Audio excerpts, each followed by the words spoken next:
Chair, would you like to go ahead and get started or wait for Committee Member Kemp to return?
Good morning. Please silence all electronic devices. Our meeting will be live in 3, 2, 1. Good morning, and as stated, please silence all electronic devices for the duration of the meeting. Welcome to the August 21st, 2023 Finance and Audit Committee meeting. I'm Councilmember Gil Schussler, Chair of the HART Finance and Audit Committee. The meeting format is hybrid. Quorum should be physically present at the HART Administrative Offices, 1201 East 7th Avenue, Florida Conference Room, and the rest of the board members are participating via communication media technology. Please, you should have an image of the flag in front of you if you're remote. Otherwise, please stand, join me in the Pledge of Allegiance. I pledge allegiance to the flag of the United States of America and to the republic for which it stands, one nation, under God, indivisible, with liberty and justice for all. Thank you. Staff, please do roll call vote. Roll call, excuse me. Committee Member Kemp? Here. Committee Member Johnson? Here. Committee Member Knight? Here. Committee Member Committee Chair Schisler? Here. Committee Member Williams? Here. You do have quorum, sir. Thank you. Okay, public comment is, next agenda item is public comment. There's no one scheduled to speak. Is there anyone present for public comment this morning? No, sir. Appearing to be none, we can move forward. This concludes the public input section of the meeting. Next in your packet are the minutes from the June 26, 2023 Finance and Audit Committee meeting. If everybody's had a chance to read them, is there any motion to approve the minutes? Motion to approve. Second? Do we have a second? You have a second. Okay. I'm sorry. Yeah, Committee Member Knight. All in favor, roll call. Committee Member Johnson? Point of order, I think you could just do that with unanimous vote. Okay. All in favor, please indicate by saying aye. Aye. Aye. Opposed, nay. Motion passes. Presentation, next on the agenda is a presentation of the fiscal 2024 proposed operating budget and service levels. Justin Loeffler, Director of Budgets and Grants, and Justin Willits, Director of Planning and Scheduling, will present. Gentlemen, you are recognized. Thank you. Good morning, Chair, members of the Board, Mr. Drainville, Justin Loeffler, Director of Budgets Grants. This morning I'll be giving an update on the budget for fiscal year 24, and then we'll turn the presentation over to Justin Willits to give a briefing on the service levels. Today's agenda is to go over the budget development calendar, the overview of the proposed operating budget to include revenue, projected service, and the operating budget summary. And then we'll turn it over to Justin Willits to talk about the service snapshot and the service overview. Next month there are two public hearings, one on September 12th to adopt the tentative millage rates and budget, and the final hearing on the 25th will be to adopt a final millage rate and the final budget. HART will be utilizing the American Rescue Plan, $18,029,345, exhausting the last of the COVID relief funding. HART's budget is built around the service that is provided. This is the proposed service levels for fiscal year 24 and how that service compares to the previous 2 years.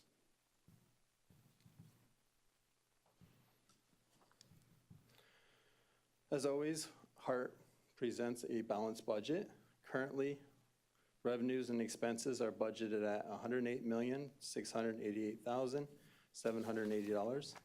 This is a reduction of 4.9% from the previous year's budget.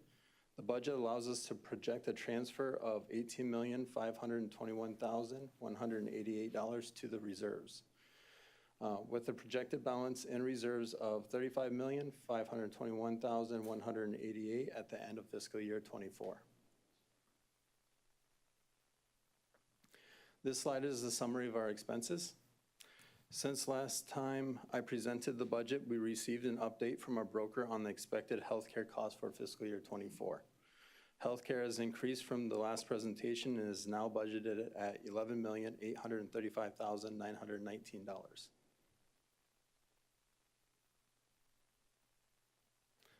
That concludes the budget portion of the presentation. If there are no questions, then I'll turn the presentation over to Justin Willits, the Director of Planning and Scheduling.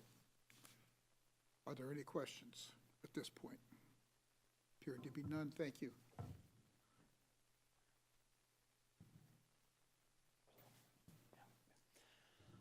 Morning, committee members, Chair, and Mr. Drainville. Justin Willits, Director of Planning and Scheduling, and I'll just give you a quick snapshot of our service plan for next year. It's basically consistent with what we have on the street today, so it shouldn't be much of a surprise.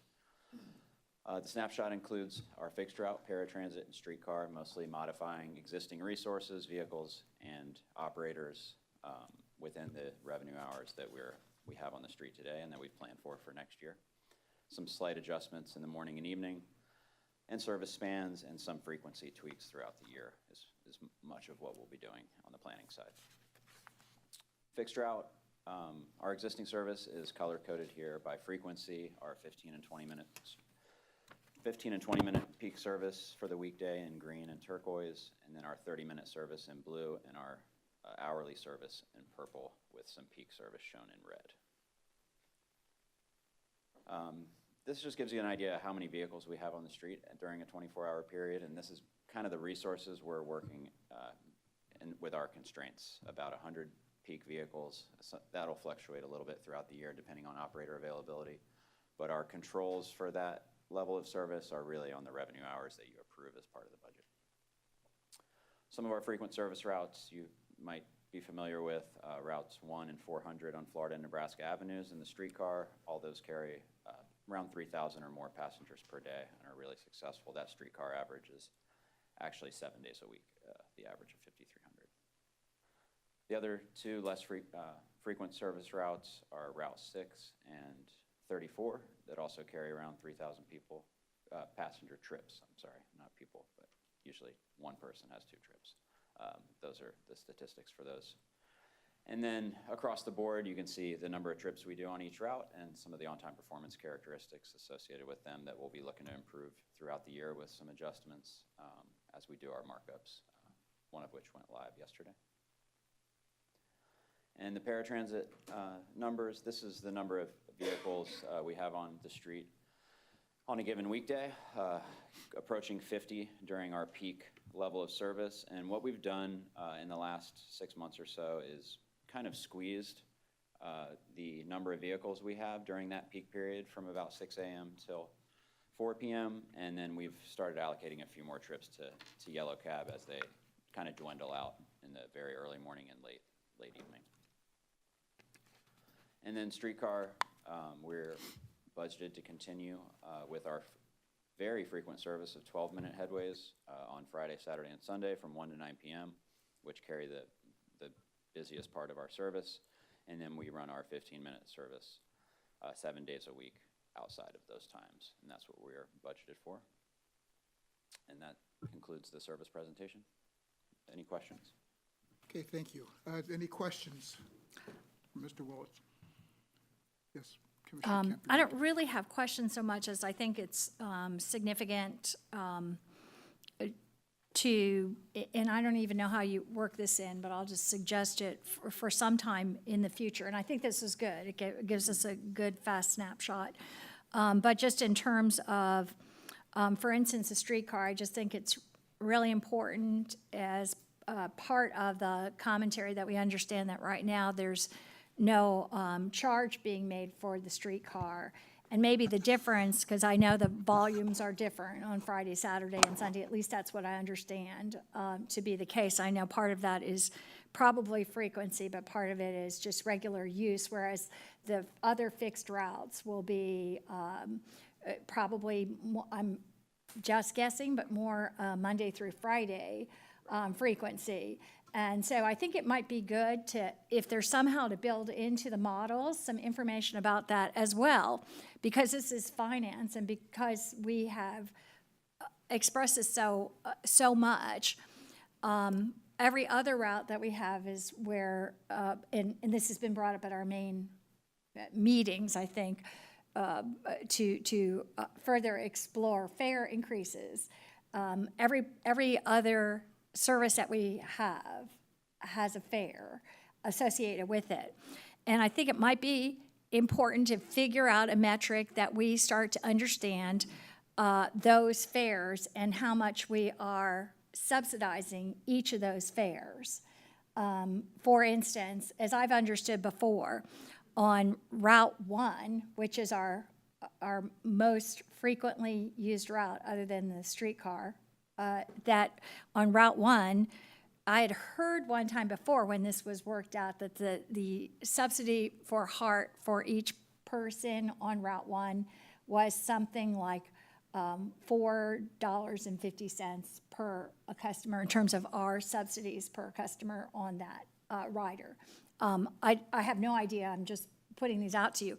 Whereas our service out to, for instance, our extended services, our service to Brandon or to other places where you have a lot of, going out there without, especially first thing in the morning, I guess, you don't have riders on it and bringing in riders, but that our subsidy that is required for a route like that is about $30 or $35 per person. I just think it would be good for us to start to understand and have that built in to our models so that we understand that as an element of our route and our funding and our overall situation. Sure, yeah, we'll spread the operational costs across each route to get that subsidy per trip number, but I think you're in the right ballpark, $3 to $4 on some of our most frequent service, and then sometimes 12, 20. I'm not sure if it gets up to 30, but we can crunch those numbers and have something in the minor TDP update that reflects that. We'll have that in front of the full board next month. Thank you. I think it would be good for us to know and understand that, and I guess that is both a function of it being shorter routes, but more use, and, just a lot of elements in there, at time, the length of time, To and, start the service out, yeah, correct. thanks. Sure. Any other questions or comments? Yes, Commissioner. Yes, and again, good morning, and thanks for the presentation. What I would like also is these routes. It's pretty amazing that along with the over 2,000 plus riders, it'll average over 75%. But what I would like is, I know like the first 5 or 10 top is a list, a sheet that have the different ones I like to study, like the streets and the route somehow. Just a little more information about where they travel. Yeah, yes, pretty much. Just a number like Florida Avenue, 56th Street, University. Pick it from there so I can look at the different ones and Okay, the I'll high just to give the you a little low. bit more detail on some Yes. of those main routes. You got it. Okay. Any other comments or questions? Appear to be none. Thank you very much. Good presentation. Appreciate it. Okay, let's move on to committee action items. On the agenda, review by the committee for recommendation of approval to the full board of directors. Item 5A is to recommend to the HART board to authorize staff to proceed with a solicitation for procurement of a computer-aided dispatch automatic vehicle location, CAD AVL, and scheduling intelligent transportation system for fixed route and streetcars. In your package, you have a write-up with a proposed resolution in support of this.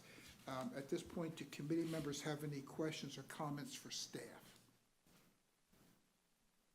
Appearing to be none, do we have a motion to move this forward to the full board? Motion to, second? We have a motion and a second. Julie, do we need roll call votes at this point for Yes. action items? For action items, Okay. you do. Ms. Danielle, would you do roll call vote?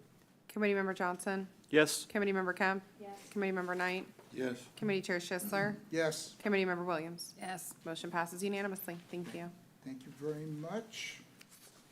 Okay, item 5B. In your packets is a write-up of proposed resolution to form a recommendation to the HART Board to authorize staff to proceed with a solicitation for procurement of smart net maintenance renewal beginning fiscal year 2024. Do committee members have any questions or comments for staff? Appearing to be none, is there a motion to recommend to move this issue to the full HART Board? So moved? We have a motion, do we have a second? Second, motion second. Danielle, roll call vote, please. Committee Member Johnson? Yes. Committee Member Kemp? Yes. Committee Member Knight? Yes.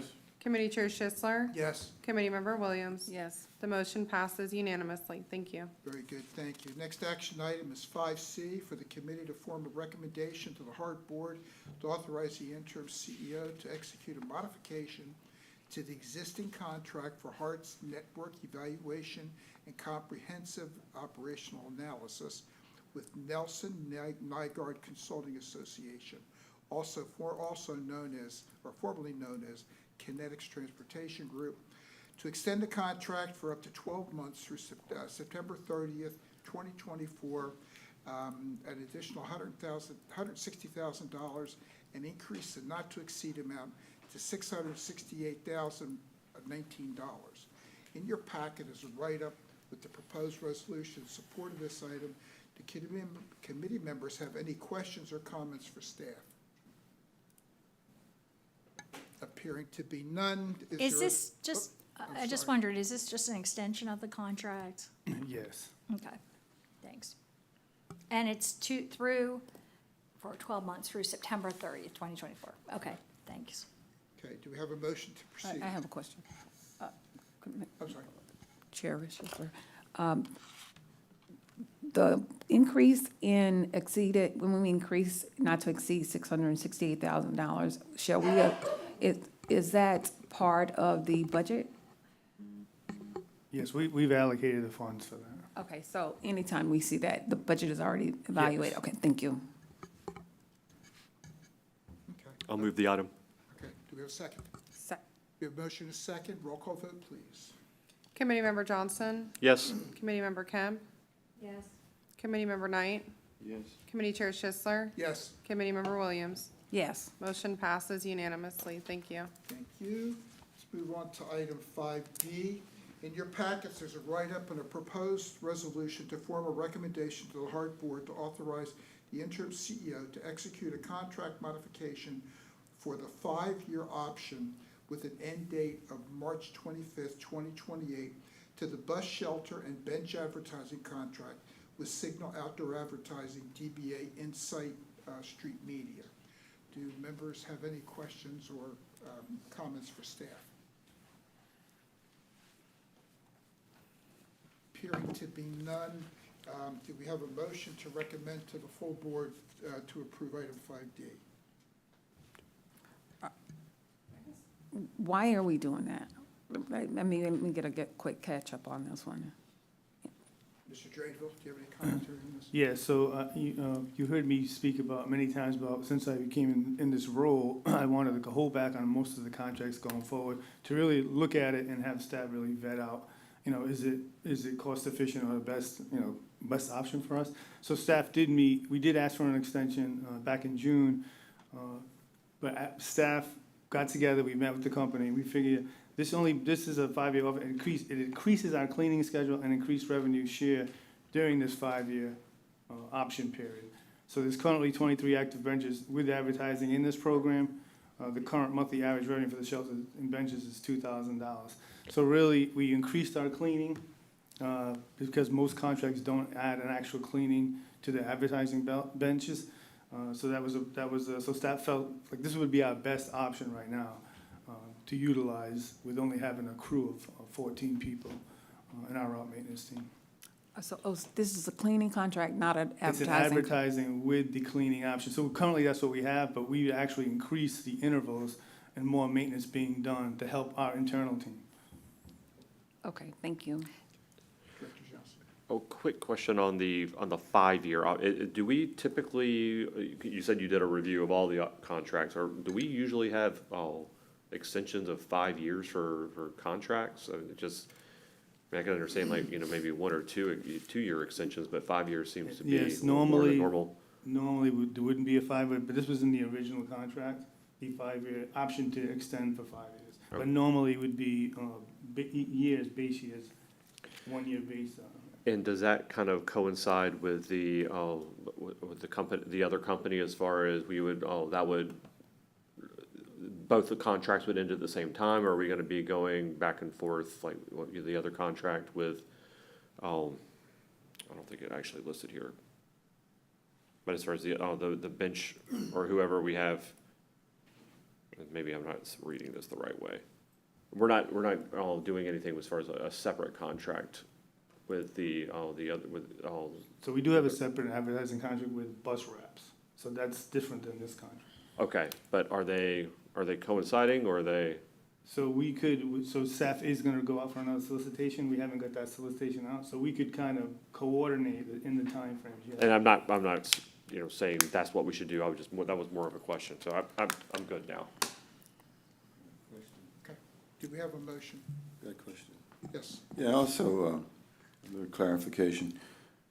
On the cleaning part of it, even downtown in some of the areas go to, and even during the COVID era, a lot of cleaning in our own in-house was doing a lot of that. So you're saying like even on the cleaning part, are we getting the bang for our money that when certain things needed, that they are actually doing these things and not putting so much on our people who they're getting paid to do that? So clarify that a little. Yes, and so that gives, so we propose an increase in frequency on their bus maintenance. So it gives our staff more dedicated time to do the stops we need to. They have dedicated stops in the contract for this, for their cleaning. Ms. Keller. I think this has been a very hard thing to discern. We have known all along and learned that that some of the cleaning is done along with the advertising, and then there is a cleaning crew that we have. And even, I'll just say this even if you had a very, very diligent cleaning crew, it only takes a few minutes to have the shelter look, and I've seen too many of them, or the stops look really poor again. So I'm not sure how, and I don't know. One thing is, are they solely responsible for certain stops, and then is our internal crew responsible for other stops, or are they shared between the two of them? How does that work? So under this contract, there are specific stops for the contract. But that being said, if we get a complaint, HART automatically goes out there and cleans the stop, no matter whose shelter stop it is. And then we'll get back with the contractor and discuss, what happened there. But, we look at it as it's HART's responsibility, it's our name, it's our brand, whether it's contracted or not, we were gonna make sure that stop is clean. So they have certain stops, and then how often does the contract have them cleaning those spots? Is it like twice a day, or once a week, or how does that And work? we've increased the maintenance, and I can ask Mr. Smith in the crowd, he oversees our route maintenance, if he can come up and just talk about the frequency. Good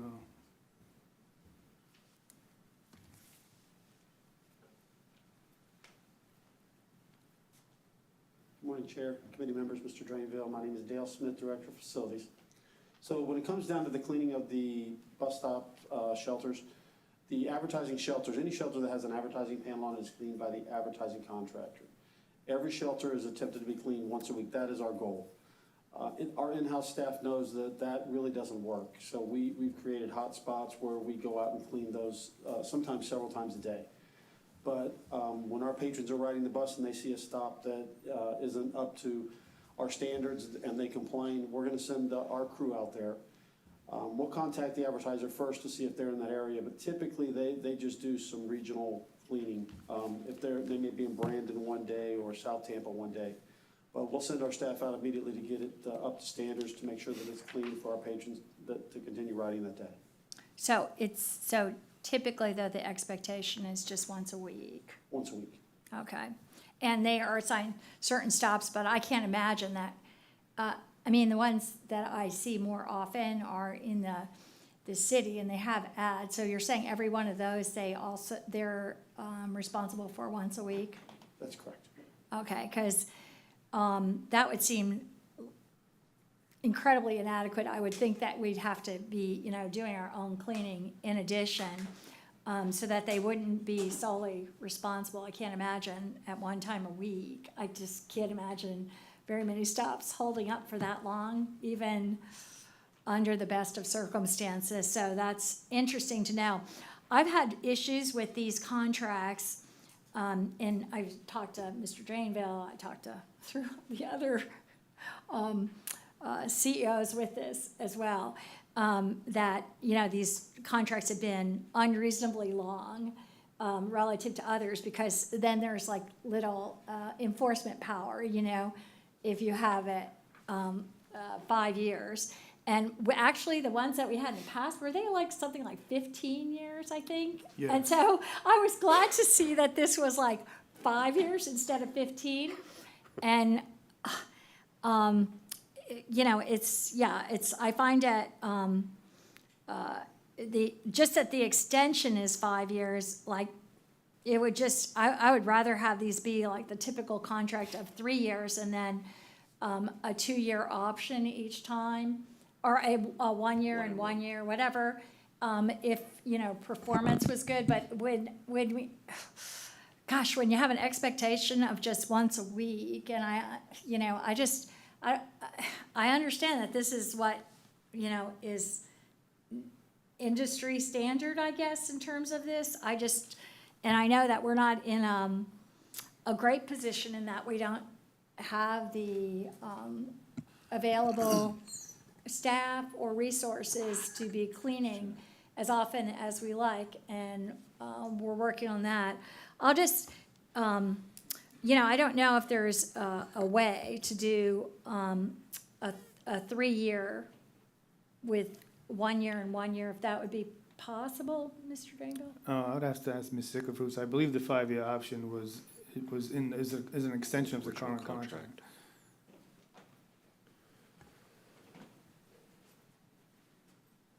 Good morning. Yes, the original contract was was put out for contractors to put shelters in. So you're right, 15 years ago, we awarded this contract and they installed 200 shelters, and they also retrofitted so many of HART shelters with advertising on it. And so those that they have advertising on, they now clean. The period of cleaning is they're proposing for this 5-year option. So back to the 200 shelters, that was during the 15-year period, and then the contract has a 5-year option. During this 5-year option, they're proposing increased cleaning levels and also increased revenue on the advertising. Is the once a year an increase over once a week, an increase over what it was prior? No, I think that they're increasing that level, especially in like Dale commented on hot spots. There are certain shelters, certain areas that they're increasing it to. I think it was daily. Do you know? Yeah, they did increase the level greater than weekly. So maybe if we could have that kind of specificity, but also I'm just wondering about in terms of 3 years. So there, I just don't see, when you have a contract this long, the enforceability just seems So I. almost Maybe non-existent. Ms. Zickover, I don't know, is that an option? Can we go back and ask for a 3-year option, or is it strictly a 5-year option? Well, the contract is for 5 years. It's a revenue contract, so the only requirement is competition. But I can certainly have that conversation with them to see if they would continue for 3 years. Maybe and we give- could try to see if we could just do that at this time. And I just think it's really unwise that when I was kind of taken aback by the length of these contracts, which I guess are also done with the county and the city as well, with benches next to our stops, and they last that long as well. And I just think it is, it's just not a wise option if we're serious about the terms of the contract in terms of, because I don't even understand what we do in terms of enforcement or how we can, if we even have capacity to monitor much in terms of that. And I guess I'd feel more comfortable. I would feel more comfortable with knowing the terms and being more exacting and asking for higher standards and going for 3 years.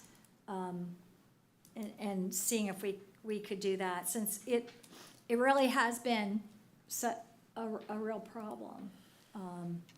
And I'd like to see any resources we could bring to bear to truly address it happen. Director Knight, you're recognized. Yeah, and thank you. And I also agree with Ms. Kemp. And I'd like to look at it, being that the option's up, it would be a great time to do it. And even with legal, maybe we can look at it and shorter term for more accountability. And even with once a week in those different outlining areas or wherever, at least the top 10, 20 or so where the staff don't have to do all of that when you're paying to get it done, that you can use some of it, cut back on the frequency, because a lot of complaint I get, and I'm sure some other members, board members, is in these high ridership areas. So if we got someone that's, between advertising and cleaning, it only makes sense that you utilize them to make sure it cut back on going all the time, because I'm telling you, I get quite a few, and we get, when it's brought to the attention, it get addressed. But if you got people out there that should be happy, and even if you redo the contract or whatever, that they know that it's better accountability, I feel, and have an extensive experience on dealing with contractors and whatever, and accountability from my previous jobs. And I'm sure that we could utilize that in a better way, that it's a win-win for HART and the community. Okay, can we have a motion then to wrap all this into one neat little Okay. thing for Mr. Drees to work on? Just one more thing. I don't know if there's any models anywhere. I guess this has been very traditional legacy type of thing. It may be always with these agencies. This is the way it is all over the country. Just strikes me kind of funny to have the advertising contract tied to our bringing in revenue because they have ads and then doing the cleaning. It would just seem like if we just had more revenue and maybe we would be responsible for the cleaning or something, if we're already doing some of it. I also just wonder if there's like within the contract, like, is there a checkoff thing? Like, it just seems like there could be a simple, accountability, the old time clock or something where, okay, this was cleaned on this date at this time by this, like a sign. So we have that like every week reported in. So we kind of can know and, make sure. It creates more work for us, but in some ways, it might help with accountability as well. I don't know if that's a problem, actually, but, and like I said, you can, be very diligent, and, one person can come along and throw a bunch of trash in a place, and that's it. But I'm just trying to think a little bit more here about how we could get some accountability and address the problem, and I don't know if there's any other models or options for doing that. So I'll make a motion to see if we can renegotiate for 3 years, but also to, if we could, just investigate the possibility of other options and come back to us and let us know what the commitment is and the accountability in terms of how that commitment is made, how we look at that commitment, how we track it. Okay. And we do track them. We do get a weekly report from them now, but we can bring that information back. Oh, okay, thanks. Okay, we have a motion on the floor. Can we have a second for purposes of discussion, Ms. Williams? Second. You recognize. I was just gonna echo exactly what you said. I think we look at our contract and have an opportunity to look at the standards. Just checking off that I clean the area once a week is different from maintaining the aesthetics of it on an overall weekly basis. So we can ask our legal team to look at how we write our contracts, and it's about the experience, the overall look of the site versus it being I made one check, one cleaning per week and so forth. So I think we do need to expand our thought process and thinking on how we see that. Okay, thank you. We have a motion and a second. Roll call vote, please. Committee Member Johnson, Yes. Committee Member Kemp, Yes. Committee Member Knight, Yes. Committee Chair Schisler, Yes. Committee Member Williams. Yes. The motion passes unanimously. Thank you. Okay, thank you. Next action item is 5E. Staff has a presentation in support of this. Laura Izzo, Director of Financial Operations, you are recognized. Good morning, committee members, Mr. Rangel and Chair Schisler. Today I'm going to be doing a presentation regarding the action item to request the third year, fiscal year 24 of our management service agreement with in support of our e-fare system. So today we will be discussing the project cost of the capital, the advantages of the e-fare system, a Flamingo Fare update, information on our corporate partners, our Flamingo Fare rides, the e-fare timeline from inception to present, the management services contract, and the committee action item. First, I wanted to go over what the cost of the capital was at the inception of this project back in 2016. I will have an extended timeline on another slide later on, but I wanted to go over this first to demonstrate that these costs were allocated amongst our partners and was funded through grants, which our collaboration with other counties enabled us to get government funding with HART then incurring very little cost. And as you can see, this project was funded 59.14% by federal, 34.03% by state, and 6.03% by local, with the cost to HART being I should probably put my other glasses on, being $172,488. Pinellas paid $316,634, and then T-BARTA, who paid for T-Bus's portion, paid $178,700.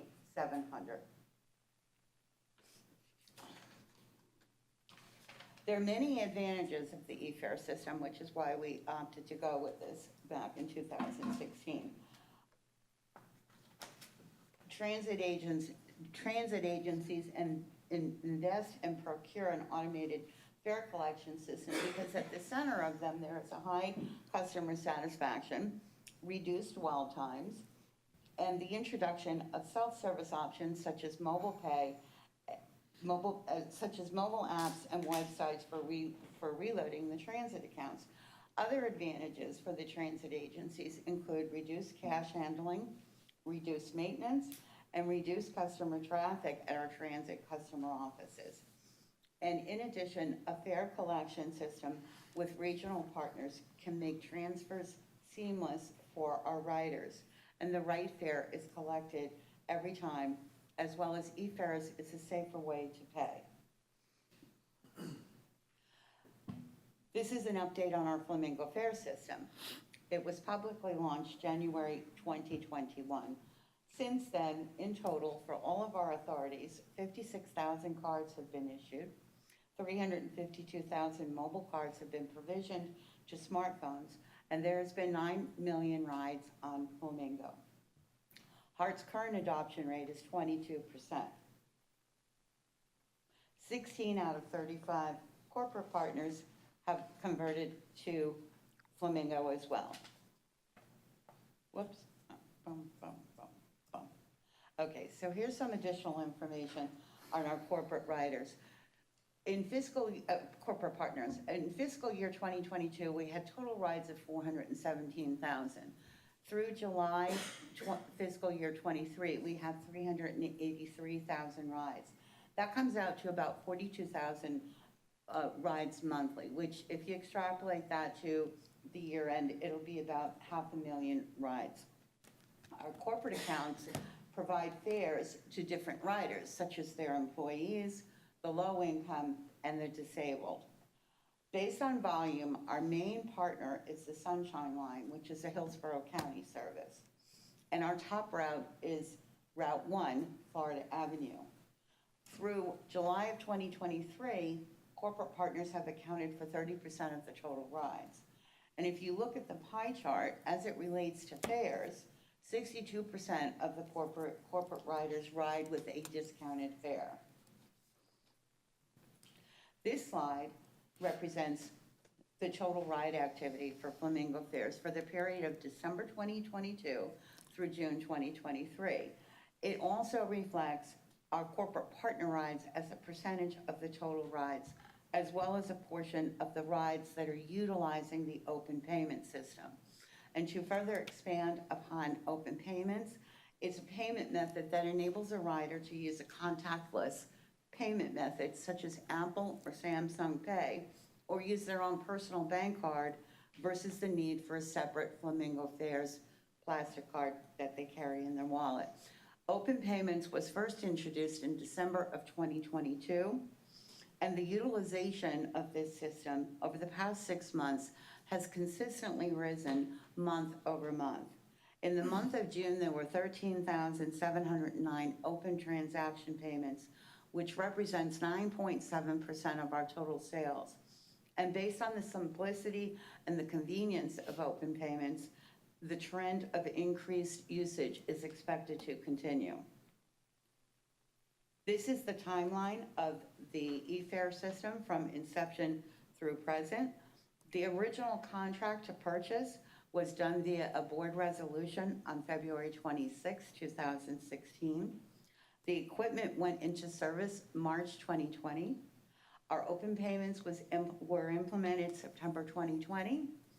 The base system acceptance was December 22, 2020. A subsequent contract resolution was done in September of 2021 for the first year of operations and maintenance. Then another subsequent contract resolution was done in September of 2022 for the second year of operations and maintenance. And full and final acceptance was March 2023. In total, the final contract was $13,365,572, which includes the cost of capital, startup costs, the first year of operations and maintenance, and the second year of operations and maintenance. And this is why we're getting to our third year, which is our committee action item to request it, because it's outside of this original 13 million. So what we're asking for, what these management services, the contract provides, and I'll just read the highlighted part, the unhighlighted part is more of a definition. We're getting system monitoring and fair management. We're getting back office software support. We're getting a hardware warranty. We're getting hosting services, operating costs for the mobile track ticketing system, operating costs for the interactive voice response or the IVR system, and operating costs for open payments. So what is that going to cost us? You can see here on this chart, I've broken it out by year and by our partner. So from December 20 to December 2021, HART absorbed the full cost of $973,000. And this is because per our MOU with our partners, they were not obligated to share in the cost until 12 months after acceptance. And since we didn't accept it till December 2020, we didn't start billing our partners until January 2022. So then looking at January 2022 to September 22, to get things back on a fiscal year, that's a 9-month basis. You can see out of the total cost of $851,000, the breakout was roughly 46% for HART, 53% for Pinellas, and 1% for T-Bus. Now we are in our current year, which is fiscal year 23, and all these costs that I've been saying are all part of that original $13 million. We're maintaining those same allocated percentages through May, which was the latest billing we did for our, through June, for our partners. It's at roughly 47, 52, and 1%. So now looking at the final line, which is fiscal year 2024, which is the year that we are requesting right now in the action item, of $1.2 million. Hernando will be dropping out of this program, and it's going to just be us and Pinellas, although Pasco's been talking about joining back up again, but I don't want to go there. I'm going to work with the numbers that I have. So the breakout would be about 52% to Pinellas, 48% to HART. So of the $1.2 million that we are asking for in the action item, because HART is responsible, HART has the contract within it, we pay in it, and then on a monthly basis, we go to our partners, invoice them, and get reimbursed. So of the $1.2 million, after we've built this out to our partners, the real cost to HART will be roughly about $577,000. And that then brings me to the action item to recommend the HART Board of Directors authorize the interim chief executive officer to extend the managed services agreement within it through September 30th, 2024, and to provide system operation and managed services for the Flamingo Fairs program for a total not to exceed amount of $1,203,354. Any questions? Yeah, Commissioner Kemp, you recognized. I always have a lot of questions, but, and I know the first year has passed, I never understood why, and that was 2016 before I was ever on the board that we just agreed to put a burden of $1 million on HART, but not on any of the other agencies. I'm not surprised that it's broken down now into PSTA and HART. I do think that for the future, and even for the present, when I've been going around to other, use transit in Toronto and DC more recently, I believe on everything to my memory that you could tap on with just a credit card or, whatever. You didn't need other sources now. And I do think I even went on in Toronto with my phone at the post there, at the entryway. And so, it is something that we definitely need to think about for the future.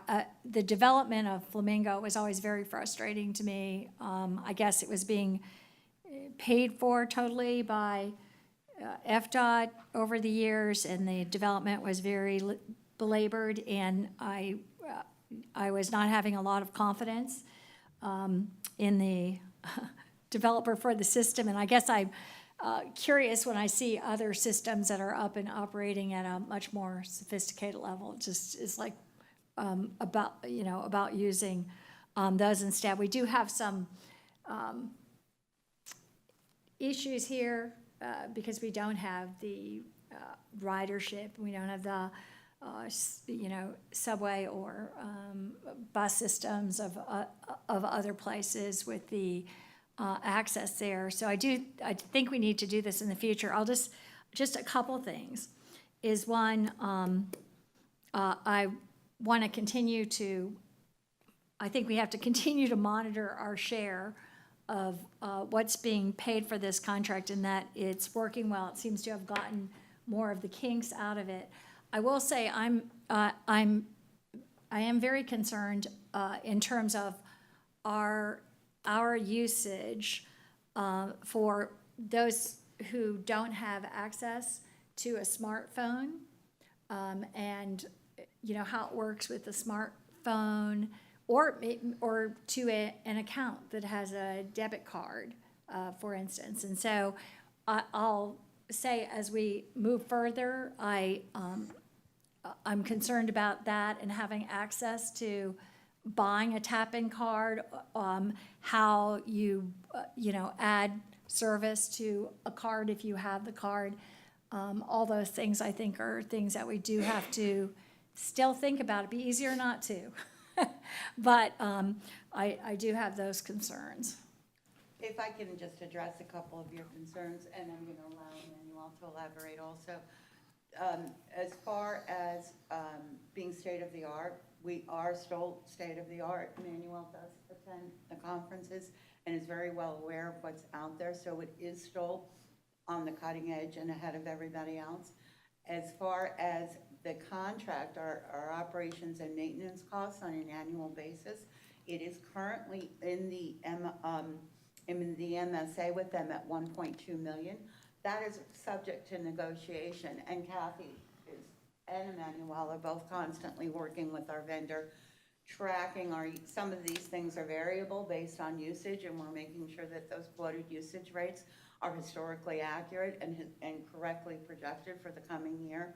So we do watch that, and then personally speaking, in the monthly charge out to our partners, that's a bill that I review very closely. It's based on taps, it's based on usage, so that they're sharing and they get that portion of their revenue, so they have to share equally in their portion of the expenses. I don't know if Emmanuel wanted to elaborate on anything? Okay. Okay, very good.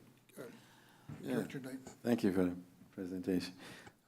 Also, like the Flamingo cars, just curious about like maybe the top 2 or 3 areas that those cars, the highest area where they're being used. You mean which route? Yeah, which routes? I don't have that information off the top of my head. I don't know if Emmanuel has it, but we can certainly get it and get it back to you to know where are we demonstrating the highest rate of usage. Okay, and another thing, one of the reasons I asked that because, I understand like on 22nd Street, 30th Street, I think over around by Henry, Hillsborough, but Hannah, being that the city hall is moving down there, and that area and a lot of the neighbors, the neighborhood who will be working in that area, and it's gonna be a challenge with transportation as far as going in and out on that lane. Is a good opportunity to probably reach a lot of those, not only Flamingos, but other areas. Have that been looked at, and they're also getting ready to do construction where you have a pad or so. Maybe, I don't know who's in the area or can look or can address, kind of like being proactive on that possibility. But that should be a big area there to track. Hi, Justin Willits, Director of Planning Okay. and Scheduling. The Hannah Ave City development is what you're Yes. referencing? Yeah, we've talked to the city over the years to look at enhancements to the bus shelters. There is no plan to reroute any of the service onto Hannah Ave proper, but the city's doing improvements to the sidewalk connection to the 22nd Street corridor, which is a high ridership route of ours. And there are already improvements at that intersection that we've done over the years to the actual shelter. So the actual connection to the facility is something that the city is undertaking, but we've been active in coordinating with the city on that. Yeah, there's only 3 blocks where you know where the entrance pretty much, and from there on 22nd and Hannah, yeah, pretty good for someone to get off there even. And it's pretty much the ones that's gonna work there. It's not like where you gotta coming and going or whatever, pretty much in the morning and in the afternoon to get off. Seems like that would be something that can be looked at. All right. Okay, any other comments? I do have one. I have a couple questions to piggyback off of what Director Knight said. It'd be to know where these cards are being used would allow for some pinpoint marketing to that area, into those bus lines, so that, to increase the percentage of users. Did have a question. The MOU for PSTA, how long is that in effect? We are in the process of renegotiating that with them. I'm not sure on the dates, the existing MOU. It's in perpetuity, right? Yeah, then they come back and then they want to renegotiate, so we discuss some items on allocation methodology and other things. So as long as the Flamingo Fair program is in effect, we have this MOU subject to negotiation. Okay, because I would worry that the percentages would start to shift if there was any issues with the MOU. Well, the percentages, the charge out, that's looked at every month, because the MOU says it's based on tabs. So then we get a report every month, what is the allocated tabs. And so the percentages can shift if we increase our usage. That's separate from the MOU. Okay, but we have the agreement that they're going to pay us based upon what the results of the tabs are. Correct. Okay, all right, so the confidence level of being reimbursed for a percentage is there. What is actually budgeted and Justin may have to answer that question. How much of this 1.2 is budgeted under HART's responsibility? I happen to fill in, and Justin can come up, but I did the budget for Flamingo Fairs. And we always budget the full 100%, but I did create a contra line account to reflect a 50% offset due to being able to allocate out the cost. But the specific dollars, I don't know what Justin has for that cost center. It's at the cost center level, Justin, so you might not have it at that high level. I can certainly get that number for you. I would recommend that assuming this gets approved to be put forth to the board, that information come out. That we're putting 1.2 in the budget, but there's a $500,000 or $600,000 offset as being paid by PSTA. Okay. Did you have a comment? I just want to make sure I heard that number right, that it was 50% that we use as potential, am I using the right terminology, so, that we could potentially not have, not? Right, 52, 48, so a 50%, a 50-50 is a conservative estimate so that we're not overstating what our reimbursement is going to be within the budget.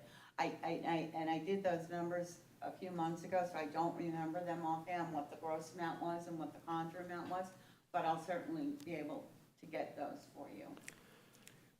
Make sure you're I want to make sure I'm understanding your question. I guess it's all, and maybe I'm not saying it right or I'm not understanding it right. As far as, so we budget the 1.2, which is 100%. Correct. And then you have something essentially like another line, kind of the just in case, that, we may not receive 50% of that one? It's a contra expense line. It's essentially a revenue that's showing up in the expense portion of the budget. So I'll put in 1.2 million, and then it's got a credit of, I'm just throwing numbers out there, of 600,000. So the bottom line for that cost center for this cost is really only netting to 600,000. And again, I'm just throwing out. Okay. The net budgeted item is $600,000. All right, I gotcha. Okay. Thank you. Yes, Commissioner Kemp. Do we have a breakdown of how many are by smartphone, and how many are physical cards?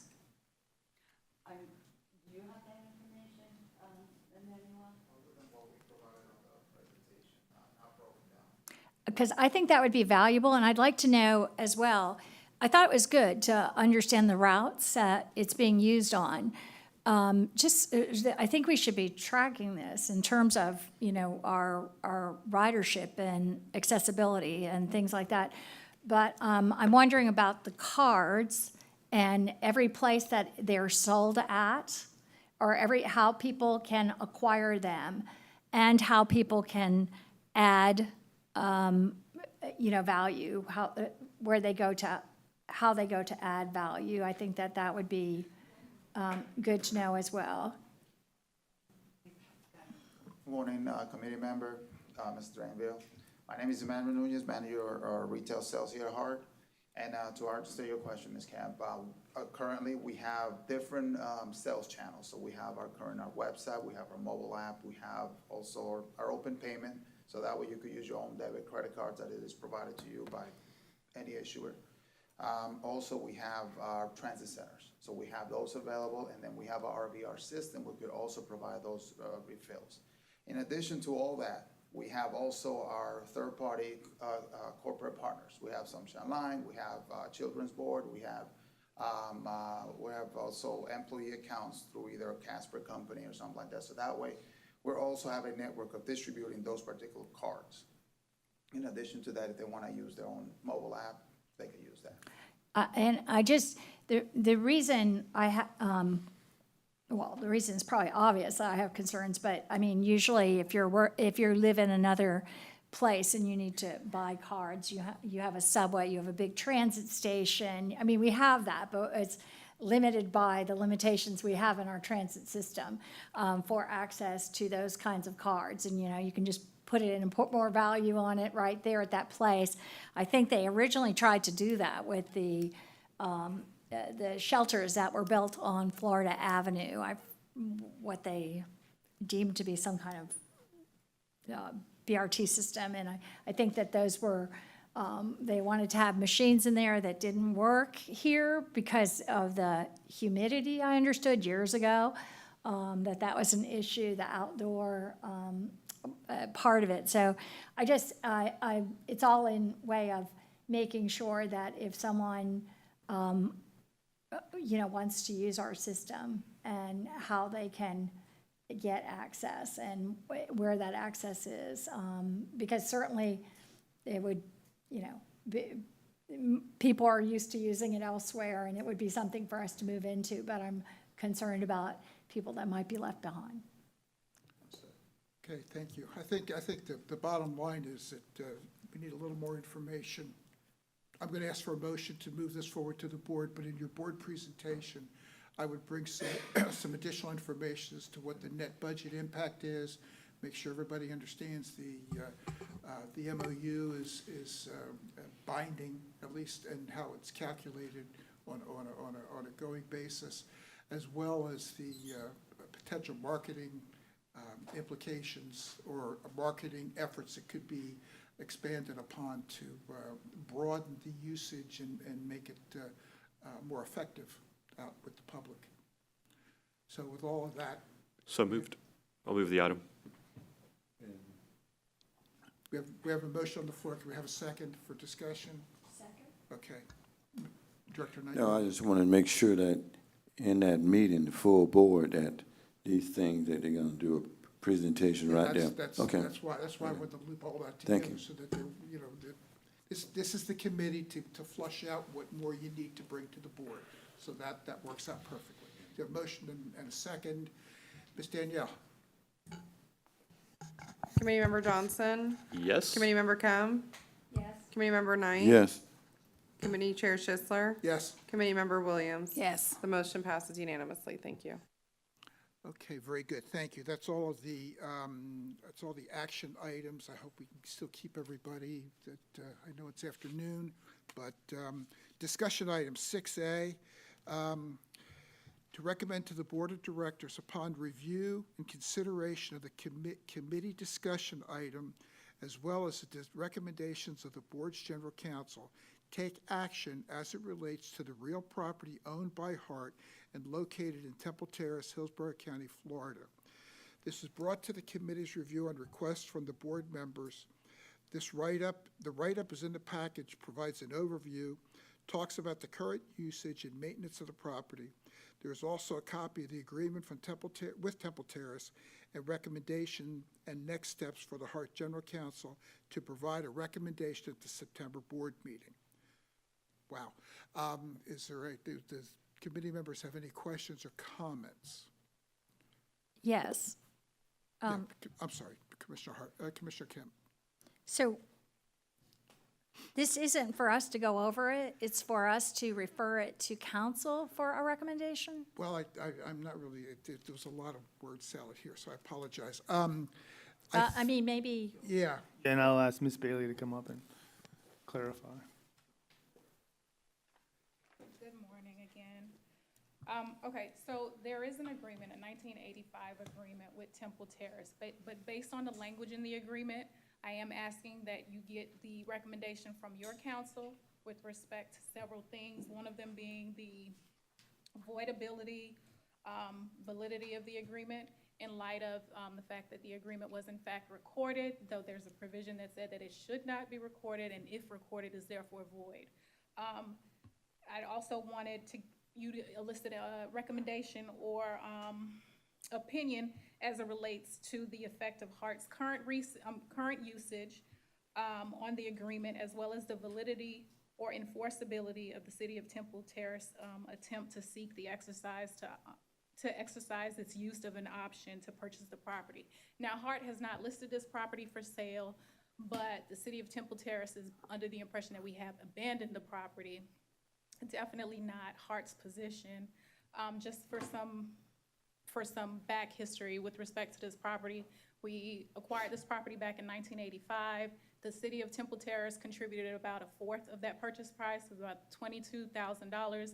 And within that, there's a provision which provides that in the event that HART abandons their intended use of the property, which was to expand on the existing park and ride, that then they would have an option to exercise a right to purchase the property.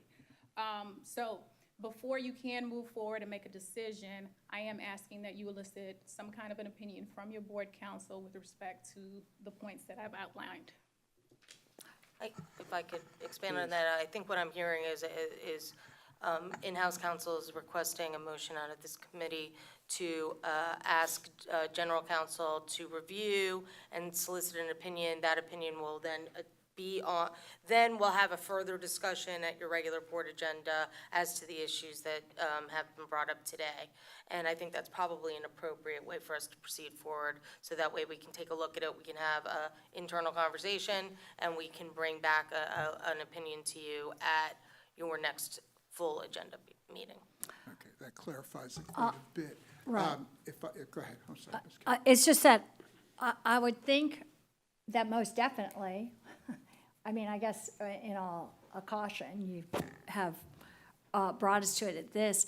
I would even think that you could bring it back at a committee meeting and you could see what comes, at the next committee meeting, and then before we bring it forward, but, The pleasure is the committee. If you want to just have this be brought up at your next committee meeting with the idea of bringing forward a legal opinion as to where we stand on this, that's within your purview to go ahead and do. And that way from there, if it needs to go to the full board, because there's a more specific action that needs to be taken, we can do it at that time.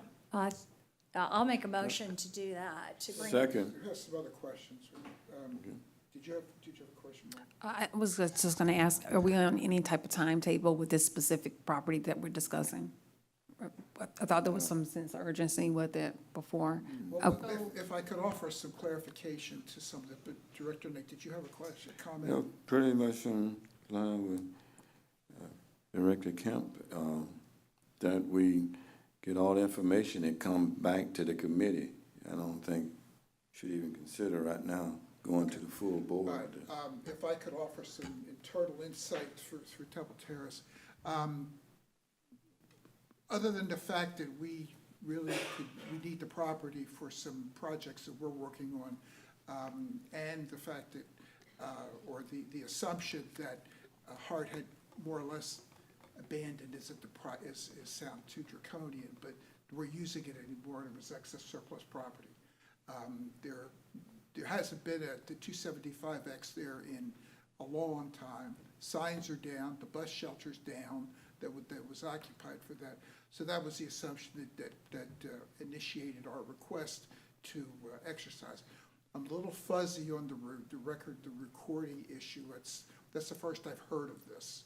Right. So I know our city attorney is listening at this point, and so that everybody can be on the same page with that. So the pleasure of the committee. And my motion was to Okay, bring it back to the, okay. bring it back to this committee first. Bring it back to this committee, and we have a second. Do we have any other comments or questions for discussion? Yes. Yes, I wanted to, and I see the 113, 56, 53rd, in reference to Bush and 56, that piece of partial, can you, where is that exactly? Well, it's north of City Hall, between 56th and 53rd, off of 56th Street. In reference to Bush. Not Bush, 56th, and just north of City Hall. It's between 56th Street and 53rd Street. Okay. I would just like to say too, when it's brought back to this committee, not only the legal opinion, whatever that is, but also a full scoping of the whole issue, property map, not just a legal issue, but information about the evolution of the property, maybe Mr. Drainville, like how it has been used, how it is being used if it is, if there's any future plans in terms of that, just get a whole picture of this. So legal is one thing, but just having a more, and I don't know, maybe these attachments speak to it, but I'd like it in a comprehensive, presentable form when it comes back to this committee next time in terms of looking at all the aspects of it. And I would agree to that because this initial request was made several months ago under the previous administrator or CEO, and it just kind of got slow rolled down into nothing, and then Mr. Drainville picked it up very recently. So, yeah, bring back everything that you could possibly bring back on this. So we have a motion and a second. No other discussion. Ms. Danielle. Committeemember Johnson? Yes. Committeemember Kemp? Yes. Committeemember Knight? Yes. Committee Chair Schisler? Yes. Committeemember Williams? Yes. Motion passes unanimously. Thank you. Very good. Thank you. Okay. I'm sorry, hang on a second. The second discussion item is a follow-up to the, second discussion item is a follow-up to the motion I had made that was unanimously passed on August 7th, 2023 board meeting to form a revenue alternative ad hoc committee to investigate new and existing revenue sources, including fare structure. The HART board members were polled by staff for interest to serve on the ad hoc committee, and their names communicated to Chair Vieira. The following members were appointed to the ad hoc committee: Commissioner Pat Kemp, Hillsborough County Rep, Melanie Williams, City of Tampa Representative, Councilmember Gil Schultzer, City of Temple Terrace Representative, David Mechanic, City of Temple Terrace Representative. To facilitate the process today, we could discuss the frequency of meetings and expectations of deliverables for the ad hoc committee to the full board of directors. We could also discuss preliminary agenda topics. Any comments or questions or directives?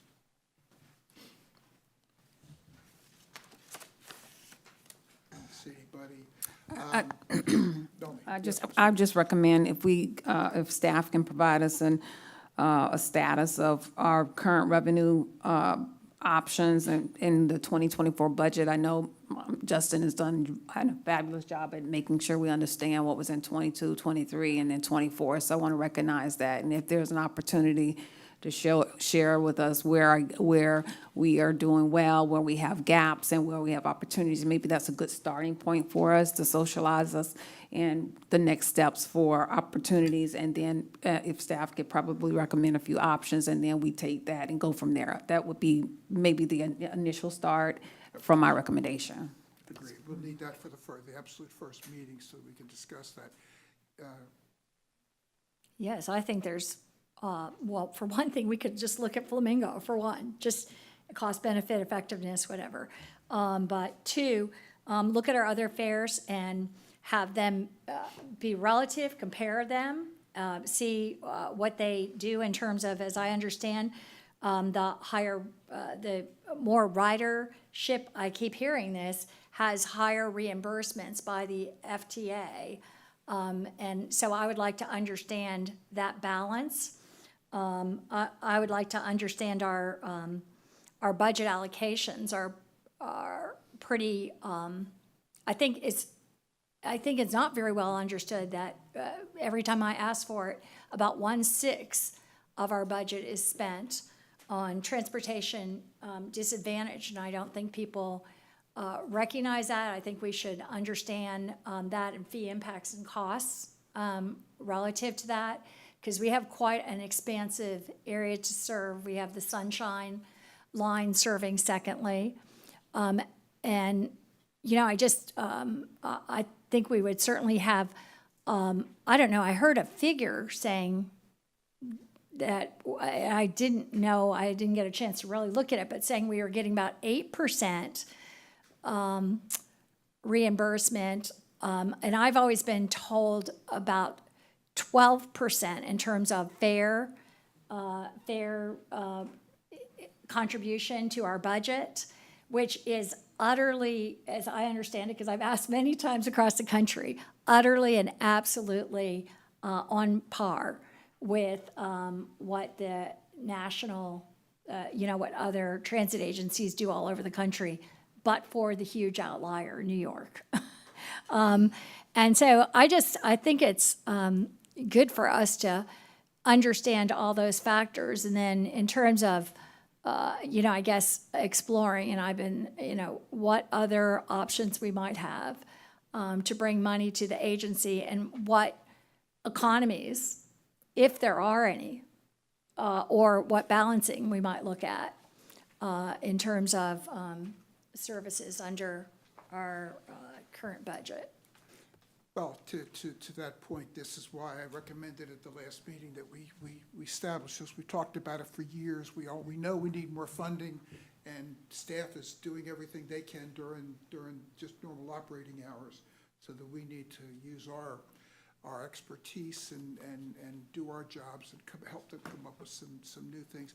But to your point, we do need to understand the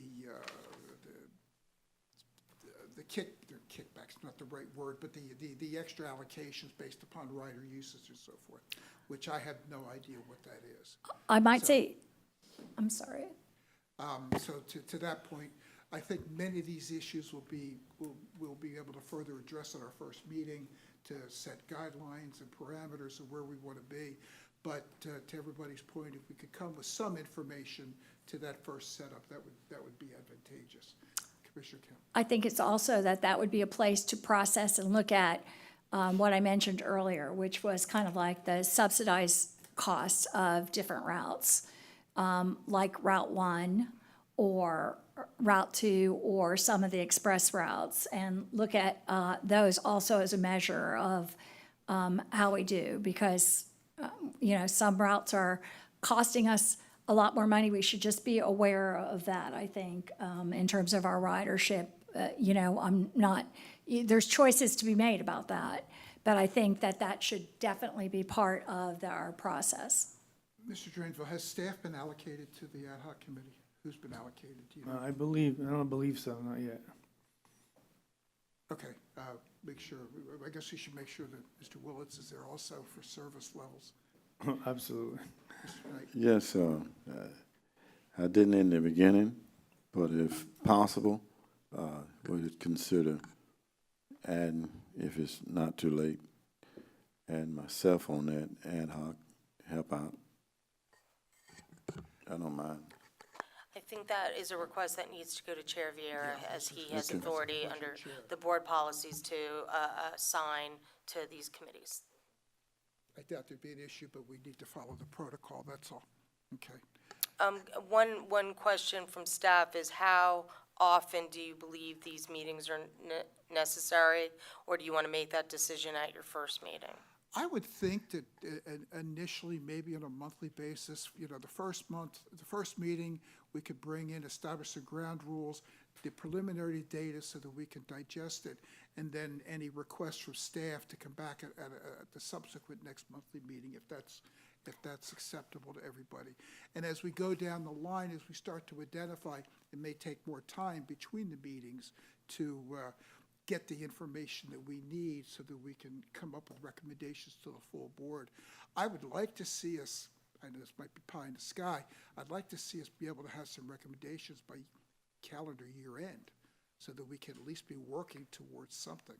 So perhaps for now, going ahead and scheduling meetings on a monthly basis for this committee until the end of this year. Correct. And then from there, make a decision as to how you would like to proceed forward after the first of the year. And in the meantime, if you have it on your schedule, because I know getting schedules together is always the hardest part, you can always cancel meetings as needed. Exactly. I would agree with that, and the rest of the board committee are comfortable with that? Okay, very good. Do we need any motions for any of this at this point? Just feedback, okay, cool. All right, next on the agenda is procurement monitoring. Mr. Drainville? Yes, and good afternoon again. So since June's last committee, we did issue one sole source award to Civic Plus for $41,032 for HART's annual software license renewal for C-Click Fix. Fiscal year to date, the sole source total is $1,083,482. Regarding task orders, we did issue one to BTI A&E since the August board report for Neighborhood Access and Equity Grant application in the amount of $24,916.34. Task orders have been issued with $2.5 million remaining on the board awarded not to exceed amount of $3 million, and no task orders were issued to the BTI infrastructure task orders. And that concludes the procurement report. Okay, thank you. Any questions or comments? Okay, I guess that's everything. Hold on. Old business, new business. All right, is there any old business? Any new business? Yes, Ms. Williams. Okay, I represent, I'm a committee member on the ADA board, and I committed to bringing this back. First of all, I'm just going to recognize you again, Justin, because we uncovered a number of things, and you were able to care for it right away from a financial standpoint. So thank you very much. I acknowledge the work you're doing. And then from an ADA standpoint, I heard someone mention that they were at a stop and the bus rode past the stop, not intentionally. Maybe they didn't see them or whatever happened. And then when some folks on the bus said, hey, you just missed someone, and the standard is they move forward and continue to go, you know, and they can't get back to them. And then the person at the stop has to wait for the next wait for the next bus to come around. So I'm very concerned about this, and I want to make sure that it's a topic that we discuss. If this is a financial issue where we leave a person that's from an ADA standpoint at a stop that was already there and just so happened to be missed because the driver didn't see him for whatever reason, I really employ us to put in a process so that we're not asking people to wait another hour and they were already there initially. So I'm bringing this up because I'm not comfortable with it, and I want to make sure that I understand what our processes are and we have things in place for our ADA riders. Okay, thank you, Mr. Drainville. Okay, very good. Hearing any other new business? Hearing none, this meeting is adjourned. Thank you very much, everybody. Thank you, staff. And we have safety and operations still yet. It's yours. Did we, Yes, we still have the operation and safety. pardon me? We still have the operation and safety committee meeting. Yes. Okay. And I would like to know for the record that in order to save time, while it is in your board policy to do the Pledge of Allegiance, it is not an obligation legally for you to do the Pledge of Allegiance at all the subsequent meetings. So you can make the decision as to whether or not you want to proceed forward with the pledge.